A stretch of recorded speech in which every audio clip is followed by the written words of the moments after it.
Okay, so this is the true size of the African continent, and I'm just gonna show something that's a little bit like completely obvious actually, but it's also something that's not so obvious. So it's one of those things that are just hidden in plain sight. So when we look at the whole continent of Africa, what we're looking at is the cradle of mankind. So this is the depiction or the picture of how it is depicted. People migrated out of Africa, and I feel like there should be another chain here because there's a lot of activity that happened through Eritrea, Ethiopia, Somalia, and Yemen that traces to the African roots. But here, what we're looking at is how people ended up in different continents. So the word continent is coined in the 16th century. That's in the 1500s. Okay, so it means land, meaning continuous. So continuous or connected land. So wherever land is continuous and connected, that is a continent. So the most important thing about the African continent is to realize that this at some point was once connected, but we're not focusing on this area. We're focusing on this area that is still connected here. So when you're looking at this entire place here, you're still looking at Syria, Iraq, Saudi Arabia, which is still continuous and part of the African continent. So when we look at the actual migration of people, Africa comes first because it has the oldest dates, and all of these dates are younger, right? So it has the oldest dates, so it gets the privilege of being the first, maybe like firstborn in a sense. But what it's actually just showing or highlighting is the fact that everyone came out of this continent. However, since the word continent means continuing or containing land, everyone is still contained within this continent. So when we look at the true size of Africa, what we're looking at is this entire continent, Asia and Middle East. And there are people who do say Africa, Eurasia, and they make it into a continent, but that's not a common practice or a common understanding. And if you're hearing it from me first, which is I just looked at the map because I was trying to find because I was trying to find the Tree of Life, the Garden of Eden, and everything. So I was trying to find out like where in Africa it is. But this part in the Middle East was also part of the Garden of Eden. So all of this, when we're looking at it, they say that this area, the Great Lakes, Ethiopia, Kenya, Uganda area, this is where they say people originated from. And then they started moving north, south, east, and west. So if Adam was alive, he was going to explore the continent and end up in Southern America. If he lived for 1,000 years, you'd just be walking and walking and walking, and all of this land was the same continent. All of this land was continuous. All of this land was connected. All of this land is the continent of Africa, and it comes from here. So this is the actual true size of Africa, right? So here we have South America, North America, and we have Africa, and we have the Middle East. Although the only reason why North and South America is connected is because of this small gap. But here in the Middle East and Africa and Asia, this small gap is disregarded. So I feel like that is a very curious thing.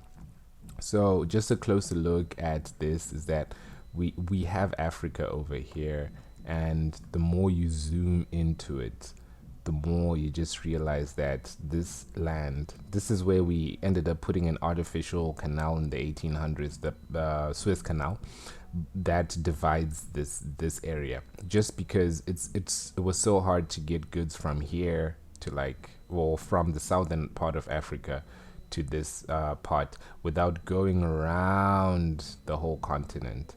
So this was also a trade route. And this is why Egypt was so powerful. And in this area, this is where you also hear the blessings of Abraham, who's given the whole world, he can look north, east, west, and south, and he's still inheriting Africa. He's still inheriting Asia. And if he goes north, he's going to reach the other areas of if he goes north, he's going to reach the other areas of Europe and the Atlantic. So this is the size of Africa, right? So when you look at it, it's like this, and from Africa, people just migrated, like literally walking on these islands.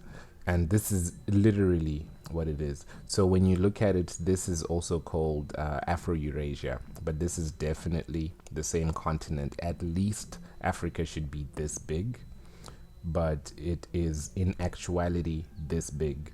So this is what is the brown part with the countries. This is what we actually refer to when we call out Africa. We're actually talking about sub-Sahara, and this is not, and this is the depiction of what Africa is. This is what we're talking about when we talk about the poorest countries, the poorest economies, the worst leaders, whatever they say about Africa. It's in reference to sub-Saharan Africa, which is just a little fragment of what Africa really is. And the reason is because the Middle East, as we see here, Egypt is already not part of Africa. It's not considered a part of Africa. When we talk about the Middle East, it includes Egypt. And this is already a part of Africa. Egypt is already a part of Africa. But the whole Middle East is literally part of Africa, from Turkey to Iran to Yemen. So that's how you see that some people in the southern part of Africa say they came from the northern part, like Turkey and Mesopotamia and Iran, Iraq, Yemen. And this is well documented. So in all, this map right here is showing the true size of Africa, which is the whole world. In my Bantu language, we don't have a word for country. All of these countries were created because of colonization. What we had was just Nika, and the whole world was the inheritance of every African.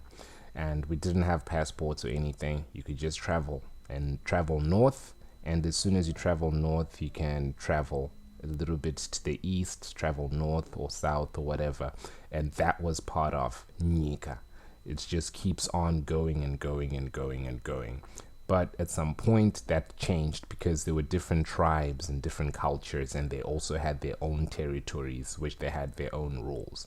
But the true size of Africa is at least this big, but it is truly this big because this whole continent was connected, which is the meaning of continent. So Europe is not a continent. As you can see, a continent has to be surrounded by water. So when you go to America, you have North and South America, and they're connected by this here, the Panama area. But here in the Middle East, that has already been removed from Africa. And as we know, Canada is its own country, but it's part of America or North America. So all of this is part of North Africa, and all of this is part of East Africa. And I know it's crazy, but that is the actual fact from the actual definition of what a continent is and what the true definition of it is. I know it's something that's obvious, but it's not so obvious. And if you're hearing it for the first time from me, then it means that there's a problem with how we're educated, because this right here is the true size of the African continent, which is the whole world, because we all have one origin, one genesis, and literally one culture.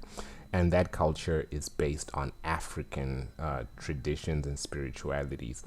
But as they spread throughout the world, they became different. But all we do is to know that the sun rises and the sun sets, and that was the basis of most of the religious worship, which was based on the universe.